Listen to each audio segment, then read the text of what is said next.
Okay, everybody, this is Dr. Joe on this Wealth Wednesday. Hope everyone's doing well. Pretty rainy day here in the Washington, D.C. area. But we have a fantastic session today, and I'm really excited.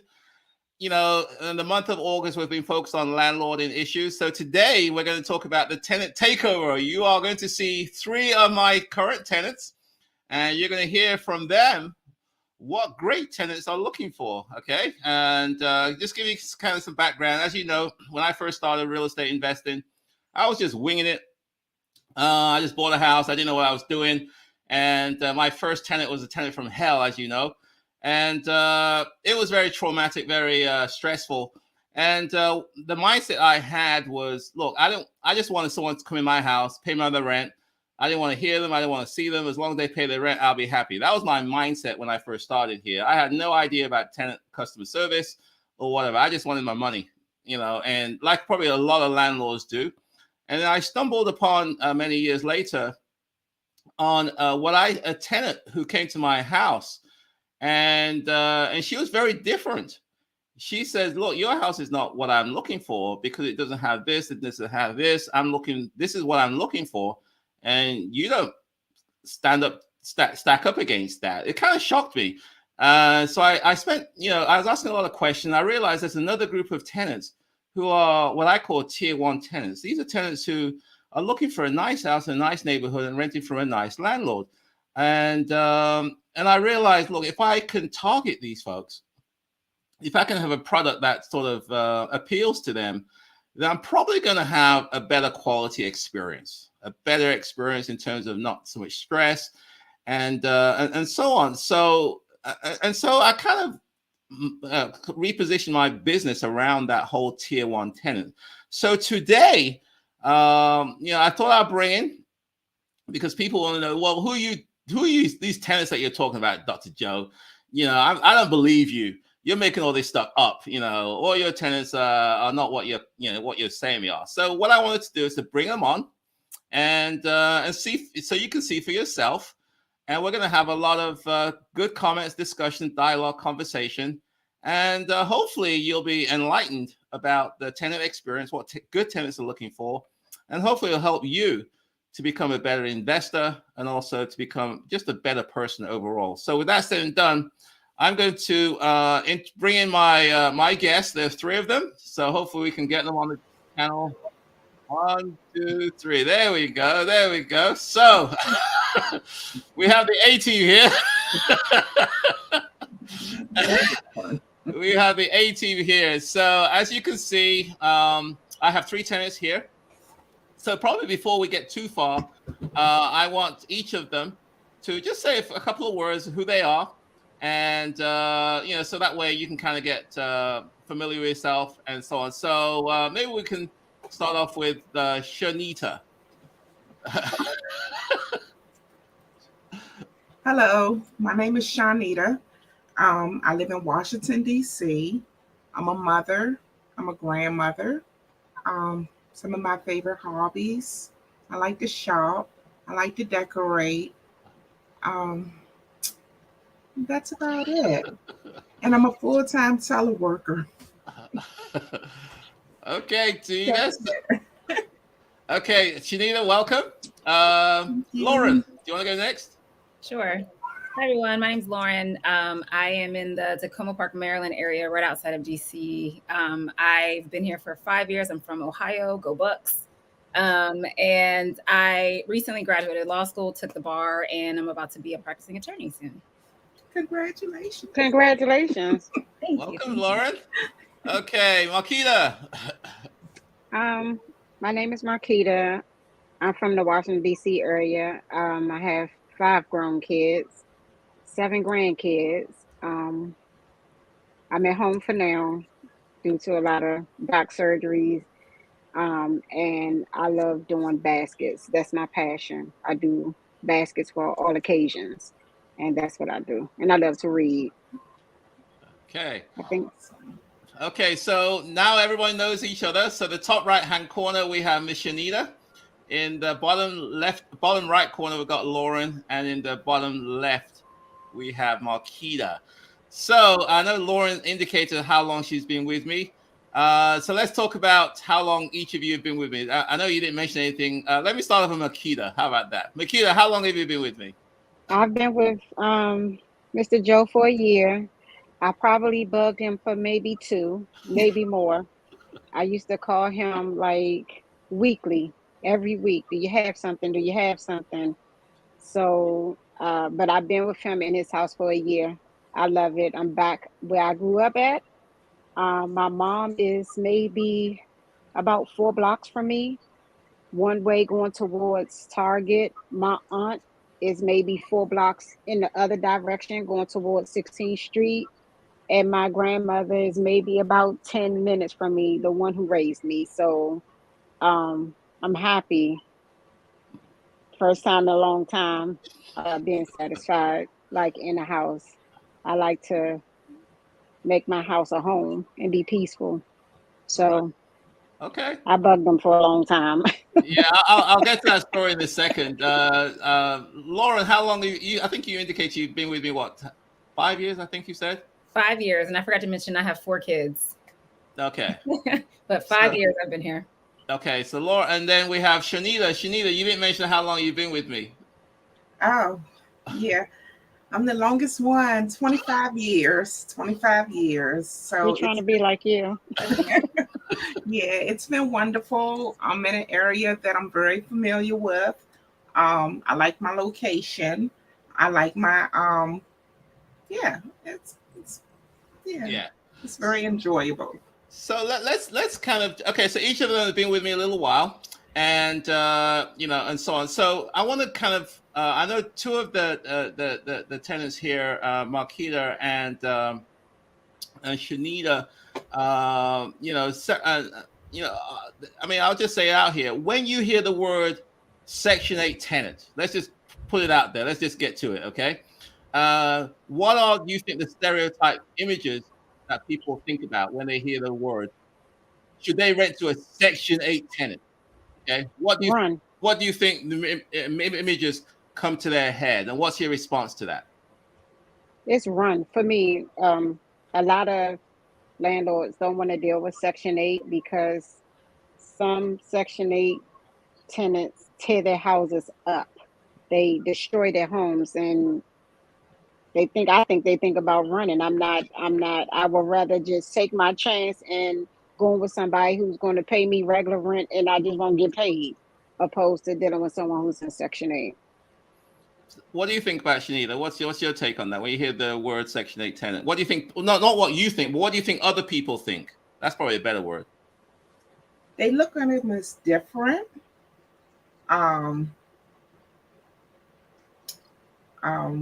Like Marquita said, run. They don't want to be bothered. Yeah, and it's very unfortunate because you have some folks that do make it bad for others. Something else that stand out to me, they look at them as just Privilege. people who's just welching off the system. Yeah. People who are unemployed, who don't have no type of not motivated to do anything. So that's my insight on it. Yeah. Any thoughts there, Lauren, on when in terms of what you heard about the stereotypes associated with Section 8 in your experience with dealing with people who have vouchers and things like that? Yeah, absolutely. There's definitely a stigma and a stereotype around it. Usually the stereotype of the welfare mom and not taking care of, not taking pride in their home because it's not their home, just allowing whatever to happen to it. That's definitely a stereotype that is prevalent in that community. Yeah. So as you can see, the folks on this live stream, they don't have 3 heads, they don't have 5 eyes, they're regular people. Okay, and they are no different than you and I. They want the same thing that I want, you want, they want, and and a lot of and that was the experience, if you recall, when I bumped into this lady who had a voucher. It just blew me away. that what she was looking for, it was completely opposite to what the stereotype I had. And I realized that if I can appeal to her and people like her, it just makes a lot of sense, because you have good people who are going to take care of your property, and and so on. So let's kind of talk about what tenants are looking for.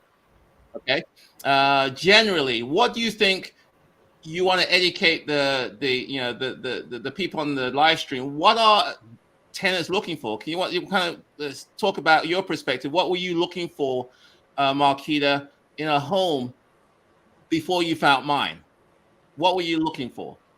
From the landlord, honesty, like don't just be saying stuff to me just to get, Section 8 to pay the rent, because I always look for like homes that was like in the neighborhoods that would pay the most, because those seem like those were the nicer homes. It is some homes in Southeast, but Southeast is not where I want to be. I've always wanted to be uptown, and it was much harder to find a good landlord that was uptown. So I just started asking the questions the landlord would ask, like, if I call you, are you going to be there? Or do I have to call you several times just for you to come check it out? If you want me to take care of your house, I just feel like you have to help me take care of your house. If something goes wrong that's beyond my control, then I call you. Don't keep sending me the voicemail. Don't say I'm going to be there and don't be there. That right there is just, I don't know. I just feel like, some people just need to ask the same questions or expect the same things that the landlord expect from you. You have to set your expectations as well, and I think that helps. Okay, Lauren, I know I met with Tanisha first. Right. So I didn't really meet you until you moved in. That's true. So what were you looking for in a potential home when you were Yeah. searching? What was Yeah. important to you? Yeah. So at this point, we were moving from Ohio with my 4 kids. My partner and I were looking for a home. And our first priority was, of course, space, but also school district, a place that would offer some longevity. I didn't want to have to move my kids around every year.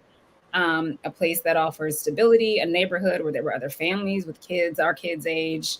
And all of those things are important. And a lot of places in DC, I know this is national, but in DC, sometimes that's very difficult to find. It's either too small, or it's more of an apartment building, or if it's an area that you want, there's no rental homes, everything is for sale. And I knew I wasn't prepared to purchase yet. So just a lot of those factors went in play. Yeah. Do you remember what you were looking for, Shanita? I know it's a long time ago. When you were searching for a home, what was important to you then? Well, if you could recall, I was staying in a apartment complex. So one, I was big on education. I've always been big on education, and if you could recall, I was going to move. You had some place out on Daimler Drive in Maryland, and you was like, "Hey, take a look at this place," and I was like, "Okay," but no, you wanted me to move. You wanted me to take a look up here where I am now. And I was like, no, I don't want to move in that area, So you was like, come on, give it a try. So when I got here, it was everything that I wanted: single family homes, older folks in the neighborhood. It was everything that I wanted. So yeah. Yeah. So it seems to me what was going on was that I think you saw one of my other houses, and somehow I had this other house where you're currently staying now, and I showed it to you, and so I think what I'm hearing from all of you, neighborhood is extremely important. Mm-hmm. Okay, but that tends to drive a lot of the decisions. There's a certain type of neighborhood that you want to be in, and a certain type of neighborhood you don't want to be in. Would that be fair in saying that? Yeah, yep. That's fair. Yeah. And that's the number one driver.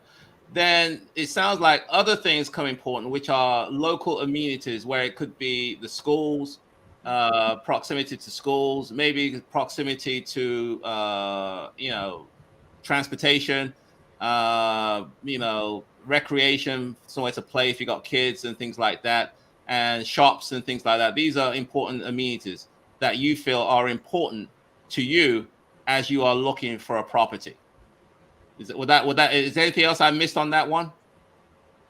You basically summed it up. Yeah, right. I think we know that equity looks different across zip codes. And so I used to be a teacher, former educator. And so schools specifically in a specific location was such a huge piece. And other folks that I know that are also tenants feel the same way. So you find a place with a great school that's for parents has been the win-win. Yeah. Okay. So we talked about the properties. So I've kind of shared with you what tenants are looking for in terms of the property, the neighborhood, the amenities, and things like that. The other thing, which I think is also important, is the landlord that they're going to rent from. So let's talk about that. Okay, to start with you, Shanita. No, that's not. Yeah, no, let's start with. Let's start with Lauren. Lauren, what kind of landlord were you looking for, or what kind of landlord were you not looking for? How about that? Yeah. So I did have an experience with a landlord who would randomly pop up. There just wasn't a level of trust in me taking care of the property and between the landlord and myself, and that became very contentious between us. And we eventually worked it out, but I think I was looking for a landlord who saw me as an adult capable of maintaining a home, who respected my privacy, even though it was their home, and who respected, me to make the home my own, communicative, quick to come by if I need something fixed, just kind of that open door policy. Okay, good. What kind of landlord were you looking for, Shanita, and what kind of landlord were you not looking for? The type of landlord that I was looking for was somebody very responsive and reactive.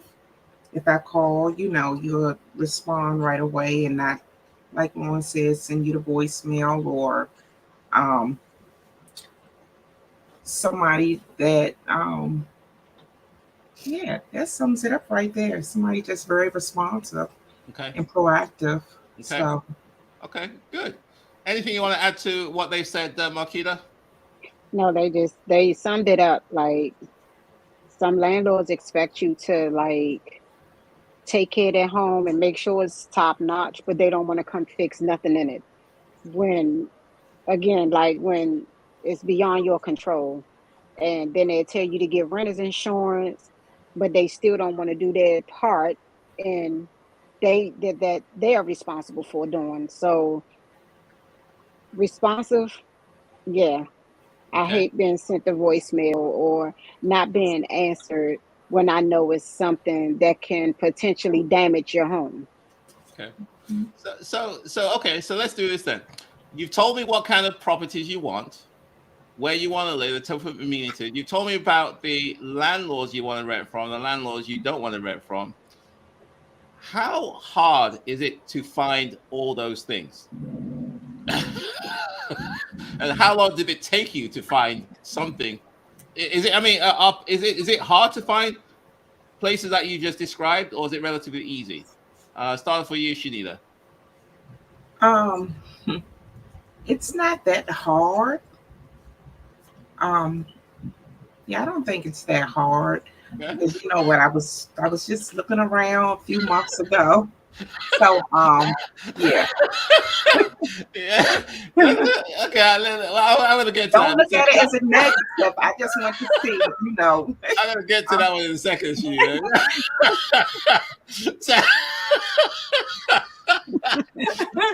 Lauren, is it hard to find those kind of places that that meets all your criteria? Is it hard, or is it relatively easy? I think it's difficult. I think it is. We were kind of fortunate, like you said. Tanisha did all the heavy lifting at the outset, but I know it took several months for us to find a good fit with all of the things that we needed. And sometimes several months is too long. So I think it depends on the situation, but it is not the easiest thing to do. Yeah. But we were fortunate. Okay, Makila, was it hard to find something that met all the criteria that you're looking for? It was hard. It was hard. It's harder than what it used to be. It used to be much easier, but it was hard. It was a long road for me. It was very hard because I thought that I found my fit when I was on D Street, and that was a nightmare. And then I'm here. I'm happy. Like it was hard for me. I don't know. I guess every situation is different. And it's also hard depending on the bedroom you looking for, because 4, 5, 6, 7 bedrooms are much harder to find than a efficiency to a 3 bedroom.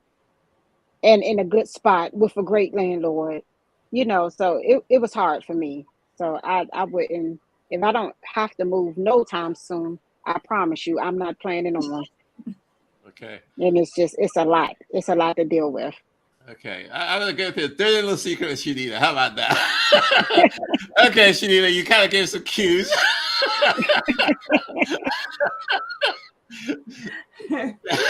Shanita's been with me 25 years, as we all know. And what's it called? So she came to me, what, was that a few months ago? And said, Mr. Joseph, you take it from there. I'm out of here. I'm gone. Started looking. So the keyword that I used a few minutes ago was responsive and proactive. So I'd be here for a while, a little longer, because he was very responsive and proactive, and he took care of things that needed to be done. So yeah. So here's the story. Here's the gist of it. And this is a very educational for our landlords, okay? Finding a good tenant is not easy. It is not easy, okay? Finding a tenant is relatively easy, okay? But finding a good tenant is not easy. It's just like finding a landlord is easy, but finding a good landlord is not so easy, okay? And I consider, everybody here to be good tenants. And so once Shonita kind of gave me some cues that she was thinking of leaving me. She's pretty subtle. But she can be direct.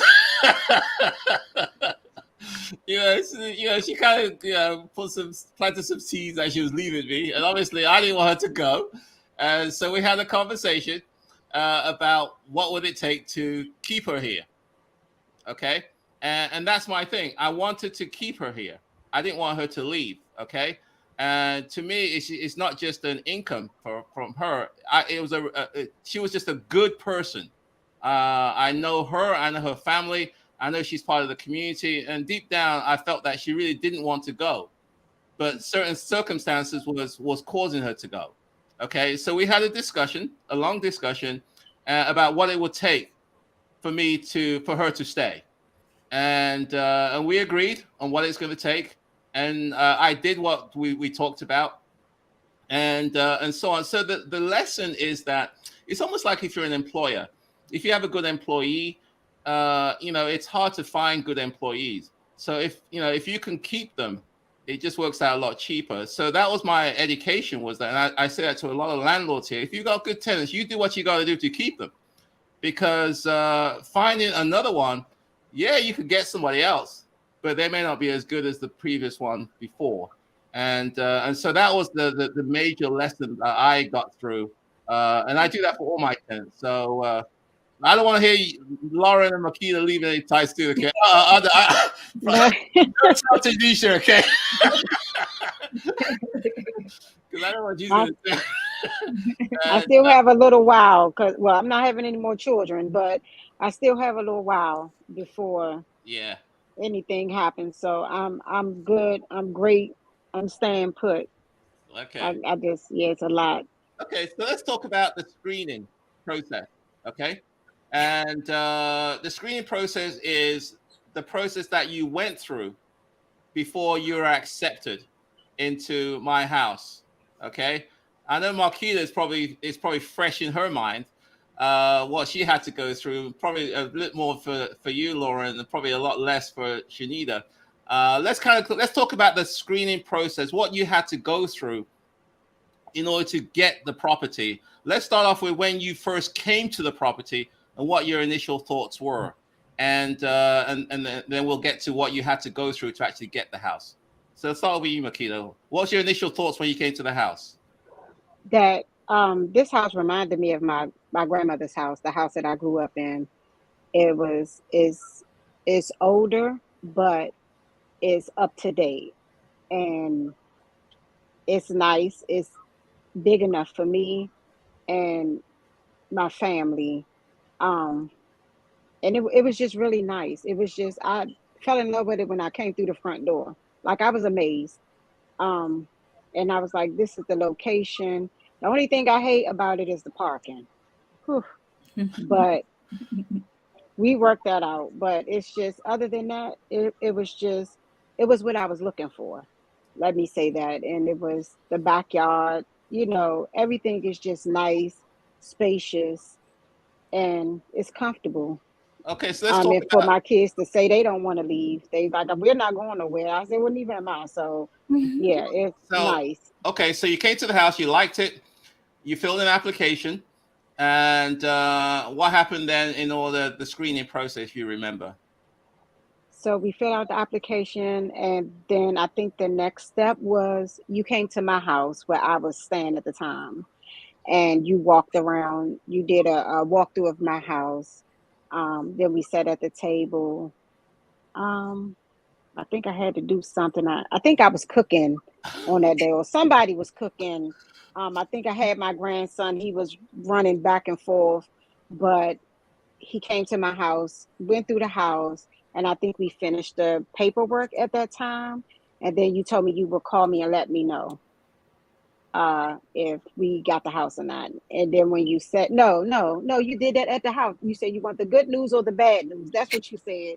We were sitting at the table, so we all looking like crazy. And then he said, well, this is the bad news. I can't remember what he said, but the bad news. But he said, but the good news is you all got the house. So I think everybody was screaming. Did we scream? I don't know what happened, but I think he was video recording it, but it was funny. And, from there, we just started the rest of the process of moving. Okay. Lauren, do you remember what's it called? The process that you had to go through, you and Tanisha had to go through in order to get the house? Yeah, I don't remember exactly because, like I said, I kind of came in late, but I definitely remember having to provide, credit report, all of those things. I was coming from out of state, so you weren't able to go through my house. But I do believe you did a walk through Tanisha's house. Yeah. And you called my previous landlord. I had been with him for, I think, 7 years before we moved here. So you made sure someone was able to vouch for me. And then you asked about 10 times, have we ever been to landlord tenant court? Yeah. And the answer was no every time, but I wanted to affirm. Let me just make sure. Yeah. And then, submit all the paperwork. And then I think the next time I saw you was when we actually signed the lease. Okay. So do you remember, Shanita, what happened? It's a long time ago, but do you remember? I remember very vague. I think you came to my apartment in Washington View. Yeah. And then I think I met you over at Daimler. I don't think I liked that place. And then that's when you mentioned Westover. And when I was driving up the hill and I said, oh, I love that house. And we came in. It was really nice. And I think I put one of my brothers down as a reference, but my process was much easier. Mm-hmm. So mine was much easier. I don't know if you did a credit check or whatever, but yeah, I think mine was. Do you remember anything? Yeah. Okay. So, 25 years ago is kind of when I was in my early days, when I was young and naive. I trusted what people told me. Mm-hmm. Those days are gone down. So, a long time ago. So today, it's very different. It's very thorough. I ask a lot more questions. So behind the scenes, so you come to the house, you like the house, you fill an application, ask a lot of questions to make sure the application is complete. Ask a lot of probing questions to kind of get to know who you are. You get to know who I am. Once that's done, I start verifying the information. I contact current landlords, previous landlords, background searches, credit, and ultimately I'll make a visit to your home. And and I like to go through the home because my experience is that how somebody keeps their house today is how my house is going to be in 3 months from now. Some people ask me, why you come to my house? Some people get offended if I want to come through the house. That's okay. If you don't want me to come down, we can't proceed. And so on. So everybody gets the, a chance for me. I get the chance to go see the house.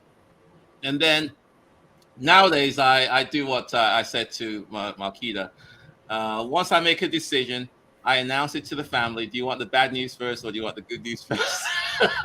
And I usually get out the camera and I like to get the expressions on their faces when I tell them the good news. It's just bursting joy, happiness.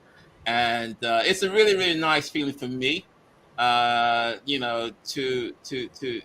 I've chosen a good family, a good people who are very, very appreciative of the fact that someone's going to give them an opportunity to live in a nice house, so it means a lot to me, and that's really what I do. But it's a very, very thorough process, and that's essentially what it kind of behind the scenes and so on. Okay, so at this point, you're in my house, and and so on. So now let's talk about the relationship in terms of the landlord-tenant experience. Okay, you're now the tenant now in my home. I'm the landlord for you, and things go wrong. Obviously, it's not always, we have our ups and downs. As I said, we've had our ups and downs and so on. So let's talk about what's important to you and why you feel that you like renting from me. Does that make sense? What makes me different than other landlords that you've had, and what makes you even want to think about staying longer? Because that's not always the case for a lot of tenants. They don't see themselves living here very long. They just, they can't foresee a long-term residency here. You see what I'm saying? And Right. And so on. So what makes you feel that you want to stay here long-term where you are? What makes you feel that you're comfortable renting from me? Okay, Lauren, do you want to kick it off first? Yeah. So I think all the things I said before in terms of location, but I think the landlord relationship between us has been pretty good. You're always responsive. We are the person that comes and fixes anything that happens is always the same person. So I don't feel like there's a stranger coming in and out of our house. Like I said, the communication is good. And I will also say I've never had a landlord to send like Mother's Day cards. Yes. All of those super sweet things that you've somehow figured out how to do to keep us to stay longer. But it is. It's been a good relationship. Yeah. Marquita, do you want to say something as to why you feel that you want to stay there? It's the same thing. And once you feel comfortable and you feel like something is your home, you don't want to move from it. And then I'm close by family. As you know, I have a huge family. It's always been a lot of us, but we're all like separated because we all over, the area. So I'm close to my mom. So if something happens to my mom, I can get to my mom. I don't have to have a vehicle to get to my mom. I can walk up the street to get to my mom. So it's just everything that your name Lauren, right? I'm not good with names. Yeah. So my head hurt. So everything that Lauren said, and you just have to be, comfortable, and you're very responsive, very like you trust us to be in your home that's not going to mess up your house, and not doing the pop-ups, which I don't mind, but doing the pop-ups and just being weird. And I just don't like the weirdness. Like if you say this is your home, let this be my home. I don't, it's the weirdness that throws me off. Right. Like, well, I'm 2 minutes away. Okay, well, I didn't know you were coming, but whatever. Like that's weird to me. Or, I've had a landlord that was sitting outside. Well, I was waiting for you to get home. Oh, okay, weirdo. Whatever, So it's just you give us the space to make this our home and trust us with your home to make this our home. And that's what I'm just, and moving is a headache too. So it's stressful. One thing I'll add real quick, I think the application process was very tedious. But to your point, I think you do the heavy lifting there so that you feel confident in who's in your home, so that it's not a churn and burn situation, because I think it's just as much as we want longevity, you do as well. Yeah. And that shows in how you treat us as tenants. Yeah. Yeah. Anything you want to add? Cards. Yeah, that's cool. Yeah. Anything you want to add, Shanita, in terms of why, why do you see yourself living there? Why have you lived there so long? And what makes it, how do I differentiate from other landlords that you've had in the past? Well, again, I come from an apartment complex, so I really never had the experience of having a landlord. So my first experience of having one with you, it was okay. It was cool. You don't find many landlords that welcome you into their home. You invited me and my kids to your kid's I think Nathan's birthday party, that was being held at your home. Of course, I like my gifts.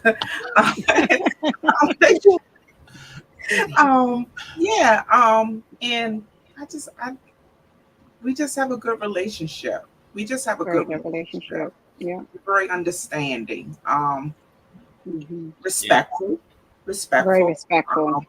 Communicate very well. So again, I really like my home. And yeah, but, I mean, for the reason why, again, this is education for a lot of people here. As Marquita just said, moving is a hassle. Okay. It's a hassle for the tenant. And from a landlord perspective, it's a hassle because when the tenant leaves, you got to paint it again. You got to clean it again. You got no income coming through. You still got a mortgage to pay. And all that cash flow that you may have made in the previous months gets wiped out because because of the turnover. And that's why it's a big hassle for me. And that's the reason why I pay so much attention to try to reduce that turnover, that sort of churn and burn, go in, because it's a hassle for everybody. And I've realized that if the tenants are happy, then hopefully they're more likely to stay longer. They're more likely to take care of the property. They're more likely to be pleasant to deal with, and hopefully more likely to stay a long time. And that's really the key. So let's talk about these gifts that you mentioned, okay? So do you want to enlighten the audience on the kind of gifts that I get you guys? Who wants to go first? Okay. I know I don't know what it, because I didn't get a chance to eat that. I think my son, like when I came down, like the whole thing was gone. And I'm like, okay, well, what was it like? So I didn't get a chance to taste it. However, I did get birthday cards, and that was very sweet. Like I didn't expect that. And I was like, well, what is this? And when I opened it, I was like, so the birthday cards is actually sitting on it's like a bar that I have. It's like one of those couch tables. So it's sitting on my couch table, my birthday cards that came from you. And I appreciate that. So thank you. Okay. Lauren? Yeah. I mean, everything from, we get a bin of Christmas cookies for Christmas every year. I remember the first time you sent flowers, me and Tanisha were like, who's getting flowers? Oh, okay. That's jealous. Just very sweet, thoughtful. We know on Mother's Day, there's 2 Mother's Day cards from my partner and myself. We know on Christmas, there's a big Christmas cookie thing for the kids and everyone. So just super sweet, thoughtful gifts. Okay. Yeah. And might I add, when my brother passed away, of how like concerned you was, that was really nice. And I appreciate that as well. Yeah. Shanita, do you want to add to some of the gifts that I know you got all the good gifts. I mean, I used to get cookies. I used to get like Christmas cookies every year, and then I sent Joseph and Tracy a picture. I said, cookies again. So I got my air fryer. I got flowers for Mother's Day. I got cards. It was every year I was getting something. So yeah, I love cookies. I ain't getting no more cookies. So I remember she usually came to me and said, I'm tired of these cookies. Call you get something else. And so again, it's the whole sign of showing appreciation, making sure that And that don't forget our gift cards. Yes. If we pass inspection, we get yeah. Yeah. Oh yeah. So what I do, what's it called? I think I do that for you. Yeah, everybody here. When you do, what I do, just for the uninitiated, we do inspections, and if the tenant passes the inspection, then I give them a thank you gift, and but again, just an acknowledgement that I'm appreciative that they're taking care of my property, my home, and treated it like their home. So it's just a thank you from me to you to let you know I appreciate you for taking care of my home. I don't know too many landlords that do that, but that's what I do. None. Okay, so we're going to go to the Q&A very shortly. So if you got some questions, please add them into the chat box, and we'll get to them in a few seconds. So again, if you got some questions, please add them to the the chat box, so that way we can get to them in a second. So do you know of any of your friends that are looking, and what their experiences are, as they try to find new places? It'll be good to hear from what other people that what are their experiences right now as they look for other places. Are they happy with their searches? Are they very depressed and despondent? Are they stressed out, and so on? So Makita, do you want to go first? Yeah, I gave a few people your number for them to call, and it's only, and I don't deal with a lot of people, especially people that's not going to take care of your home, because I know how you are and what I had to go through. So if I feel like you're not the person, I'm not giving up a number. Because I've had a few people ask me, like, what's your landlord number? What's his name? And I've been to their house, and I'm like, he ain't got nothing. He don't have nothing. Because protecting the landlord.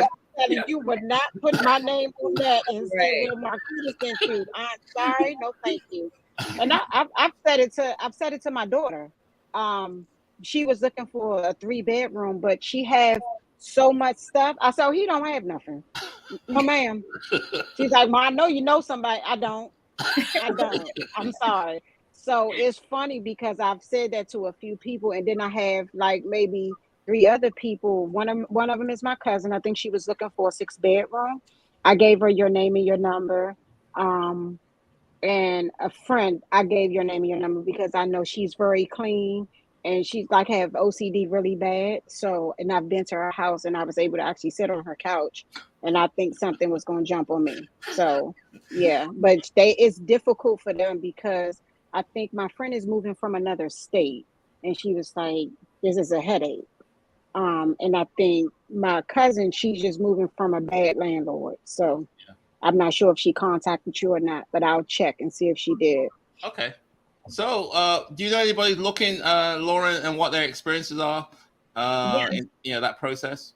Yeah, I'm not sure that I know anyone looking currently, but I did work as a student attorney in landlord tenant court, which is actually funny, and heard some horror stories from the landlord side. So not a lot of folks who were looking for other places wanted a landlord that was more attentive, wanted a nice air, all the same things that we said we wanted, whether they were voucher holders or not, wanted the same things. So I think we've talked about it a lot, but I think that is just kind of common thread between all tenants, like that they're looking for those same things. Yeah. Okay. Anything you want to add to that, Sheena, in terms of what people are looking for? If you have any friends who are looking, if they're having a hard time, easy time, or whatever? Well, I do know a few people that have been looking. So I don't know if you're aware that they do virtual touring. My stepsister, she was looking for a place to move to. So the landlord, he went to the house and did it virtually. She signed the documents, and it wasn't her expectations. It was like, blah. But anyway, so hold on a second. So hold on. The tenant went to the house, or the landlord came to the tenant? No, the landlord showed her the house virtually. Oh. Yeah, it's been like they do the inspections virtually. Okay. Wow. Yeah, okay. Yeah. So did she accept it based on the virtual tour? She did accept it, but she was very disappointed. Oh. Yeah. Yeah. So Okay, interesting. yeah. Okay, I've never done that before. Okay, let's get down to the questions. Pam, if we're ready, do you want to what's it called? Put some question on the screen. I see that last one. What's that? Okay. Transfer to another one of your houses from one house to another. Another, yeah. I was just asking. I didn't know what's like how easy is the process. Is it the same process that we go through if we're moving out? Like how easy is that process? Because that I've never done that, so that's why I was asking. Okay.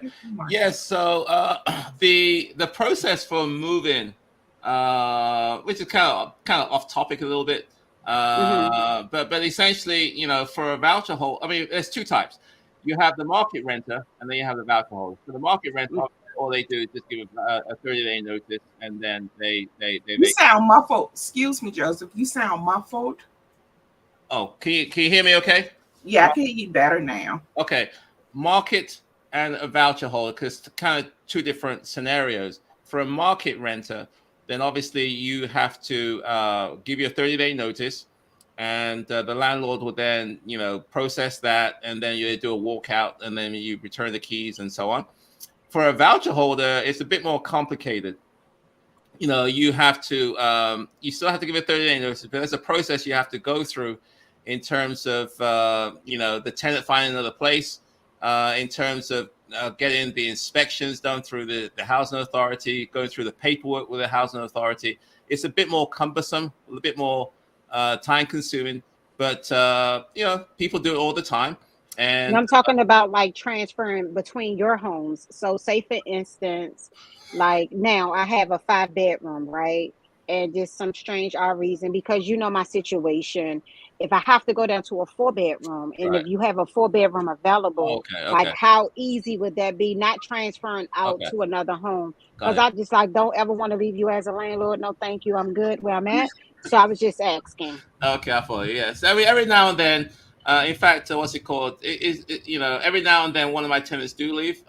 So, for example, one of my tenants, she had a 4-bedroom voucher, and she was living in my home for 6 years, and then her daughter left, and she took her daughter with her, the daughter's son with her. So she was downgraded from a 4 to a 2-bedroom, and as a result of that, she was unable to stay in my home, and then she had to leave, and that's when that became available. So every now and then I do have a vacancy, but my goal is to have no vacancies. No vacancies, right? Okay. So and so on.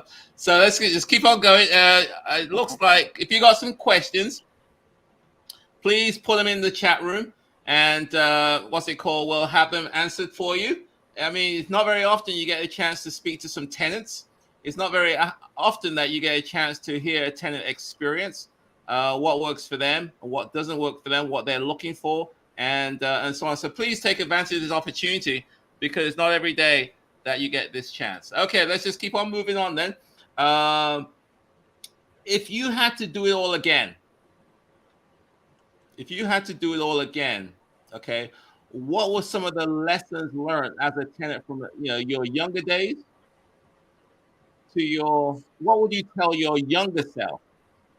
Okay, in terms of life as a tenant, that will kind of get you where you wanted to go to a lot faster. Does that make sense? You sound muffled again. Am I muffled? Yeah. Oh, I hope my I can hear you better now. Okay. So my question, what would you tell your younger self? Okay, knowing what you know now, if you wanted to be a better, let's start off with a better tenant. What would you tell yourself, knowing what you know now, such that you could be more attractive to a prospective landlord? Does that make sense? You know, life is about lessons learned. Life is about learning from your mistakes. Life is about doing, moving up. Okay. I'll give you my experience. So for me, what I would tell my younger self, knowing what I know now, I would be more thorough on the screening. I would be more thorough in getting to know the prospective tenant, asking some of these questions. I would be more thorough in terms of when I do the home visit. These are some of the things which I've learned. I don't know about you as a tenant now. What are some of the things that you know now that you wish you'd known when you first started off in the rental community? Is that a tough one? No. Okay. No. Anybody want to kick it off first? Um, I would most definitely ask more questions and have a better communication. I wish that I had it back then. And just maybe screen a landlord. There's nothing wrong with it. Screen the landlord. We're Yeah. gonna do a deep dive on that one. Yeah, like screen a landlord. Like ask him, like, these are my expectations from you, or what you should do. So if I feel like if the landlord can do it, so can a tenant. Okay. So any thoughts? I'm gonna delve a bit more into that screen the landlord in a second. But before we get to that one, Lauren, do you want to add anything first before? Yeah, my younger tenant self, I used to be a timid tenant. I used to be scared to say, "Oh no, the toilet's broke." I don't want to tell, like, I don't want them to think like, "Oh, she's tearing up my house, the toilet's broke." But now, of course, I'll call you every 5 seconds if I need to. But back then, I would go maybe like a month or so with something not working properly because I was afraid to assert my right as a tenant to have it repaired. And so I just would not deal with that now, and I don't have to, thankfully. So. Spoken like a true landlord tenant attorney, huh? Hey. I am who I am. I know my rights. right. She, anything you want to tell your younger self? Yeah, mine's just sort of different from Marquita's and Lauren's. They have a lot of programs out here where I think I could have taken advantage of, such as maybe purchasing my home from you. Now everything is like so expensive.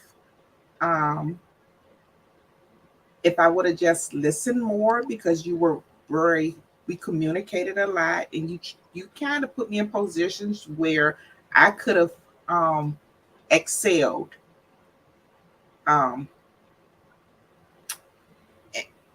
As far as doing what you're doing. So because you're very knowledgeable, and not just that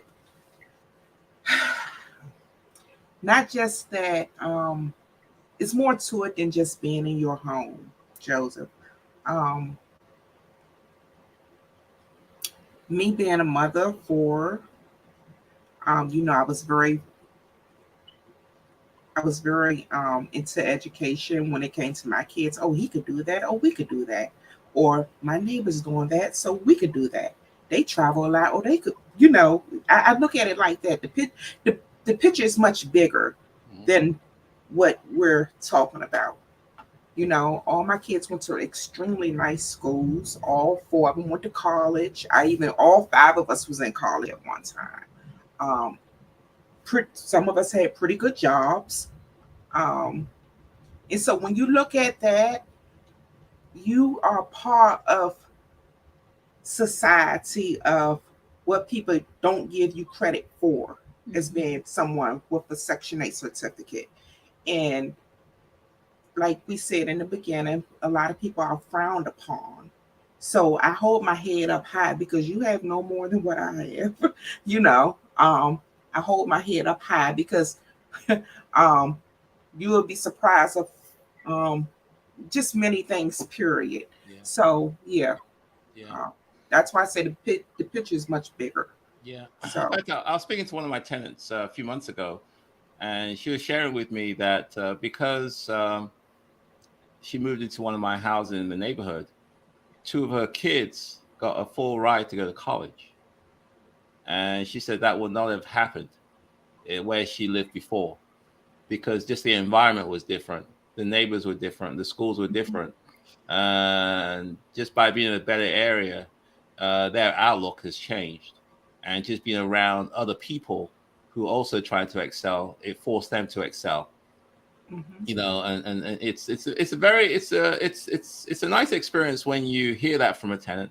It's also nice that everyone's trying to progress. And also, it's nice for me anyway that I'm trying to make a contribution in that arena. Okay, there was a question, Pam. How important are schools to your tenants in their rental decisions in DC? Okay, that's a good one. So how important are schools? Would you not take a place if it's not in a desirable school area? Or Absolutely, I would not. Absolutely. I wouldn't. But right now they have like these lotteries and stuff going on. And I was fortunate in that area too, because my neighbor sat on the school board. And Mr. Kelly, he'll write letters for them to get in certain schools that wasn't in my boundary, or write a letter for them, a reference letter for them to attend a certain college when it came to that point. So, I was real fortunate right there, and they attended all the schools that I wanted them to attend. Yeah, good. Yeah, school was my number one factor. Yeah. Mine's too. Because Cardoza, before I lived too far from Cardoza, but Cardoza, because my niece started at Cardoza. Now, if she stays in Cardoza, when she hits 12th grade and she graduates, she gets a full ride. Right. As long as she don't transfer out the school. And I thought that Dunbar was a good school for her. Whew, I was sadly mistaken. So she is back at Cardoza, and then she can walk to Cardoza because of where I live. Yeah. So. Okay. Next question, Pam. Alvin Brown, if you had the opportunity to move, more to a house with moved, I suppose that's, I'm sorry. If you had the opportunity to move to a house with a relatively smaller rooms in a very desirable location versus a larger house in a lesser desirable location, which would you choose? Good question. If you had the opportunity to move into a house with smaller rooms, but in a desirable location, or a larger house in a less than desirable location. Okay, so there's a trade-off here. You have to decide what is more important to you. I'll make that sacrifice, and I'll have them smaller rooms. I'm sorry. I have to make that sacrifice and just deal with it. Okay. Do you get what's your take, Lauren? I think it would depend on where I am in life. Where I am now, where my kids need to go to school, it would definitely be the smaller house in a better school area, or a more productive school area. But if I was no kids in school and it was just me and all I was doing was going back and forth to work, I might take the bigger house. It just depends. But yeah. Good one. What about you, Shanita? I like my bigger house. There you have it. There you have it. Okay, DC Apartments. Joe, are your property visits, either home visits for potential tenants, scheduled with a tenant, or is a visit unexpected by the potential tenant? Nancy. This is by Nancy. Okay, so if you remember, Marquita, were they announced or unannounced, these visits? The home visit that we did with you? They were announced. Yeah, they were announced. They were scheduled actually, but yeah, they were announced. I tend to announce. I don't like this. Just knock on the door. I just happen to be in the neighborhood. These creepy landlords, as Marquita was saying. Yeah. Very weird. No, I don't do that. I let people know I'm coming, and it's a scheduled visit. I like to meet with the head of household, all the family members as well, and that way they get a chance to meet me. It gives me a chance to meet them. I ask a lot of questions. They ask me questions, and so I get to know them, and they get to know me. It's a better. That's the way I do it anyway. Mm-hmm. Okay, next question. Okay, I'm going to go to dig a little deeper. Screen the landlord. Okay. how do you screen a Well, landlord? not like you probably would think that I was talking No, like no, this. I want Like, to know. I want to know. How do you screen? This is a question. I'm screening you, mm-hmm. okay, as part of the screening process. As a landlord, I'm screening you, okay. You fill an application out. I ask a lot of questions. I do the home visits. I check your credit. I check your background. I do all those things because I want to know more about you, okay. Right. Now, what are you looking for from a landlord? How do you screen the landlord? Okay, or how should people screen the landlord? Because you Just said that like, you rented from some pretty creepy guys. So how do you yeah. screen these guys? So I didn't. So I wish I did, because I would ask, like, I have their permission to ask the previous tenants, like, how was the landlord? How's the owner of the house? Like, ask questions. That's what I meant, but not get so deep into, like, I need his credit report and all that No. stuff. But ask questions to, like, people that has rented from you before. Like, so how was Mr. Joe? Like, how is his communication? Like, how's his response? A lot of people don't do that. Yeah. They just take their word. Like, Right. some landlords just take our word, but I ask questions, and I wish I would have done that back then, and Okay. I didn't. Okay. And I just think it's better. Like, did he do pop-ups? Like, Sure. what was his vibe? Because some people get certain vibes off of people, and then you're like, okay, I'm gonna stay away from that because your vibe is off. So that's what I meant by screening the Okay. landlord. How would you screen a landlord, Shanita? Oh gosh, I've been out of the loop for so long. My expectations is like crazy. So I don't know. Okay. It'll Okay. probably be, yeah. It'll Okay. be crazy. I'm gonna throw you, Lauren. How would you think you should screen a landlord? Yeah, I think asking similar questions. Have you ever been to landlord-tenant court? On the other side of that, though, being sued by the tenant. Mhm. I think looking at your other properties, if you maintain good properties elsewhere, you're likely going to maintain good properties where I am. I think the screening process can be similar in those same ways that you go about it. Okay. Yeah. Okay. I think it's now 8:03. Oh my goodness. So again, this is Wealth Wednesday. Don't forget, we've written a book. I've written an ebook, and so go to https:/bit.ly/TSP ebook. A great book, ebook free. Download. It's how to find great tenants that pay and stay. So check that out. Again, go to https:/bit.ly/TSP ebook. So get that free ebook. And final words, I want to thank Shonita, Lauren, and Marquita for taking their time to be with me today as special guests. I really enjoyed the conversation. I learned a lot. I'm very, very appreciative that that they're part of the family. I consider them as part of my family, and I'm always trying to do better, and I want to be a better landlord, and I really do appreciate the fact that they are great tier one. I call tier one tenants, and hopefully they stay with me as long as possible, and because I think we all want the same thing. Okay, so with that being done.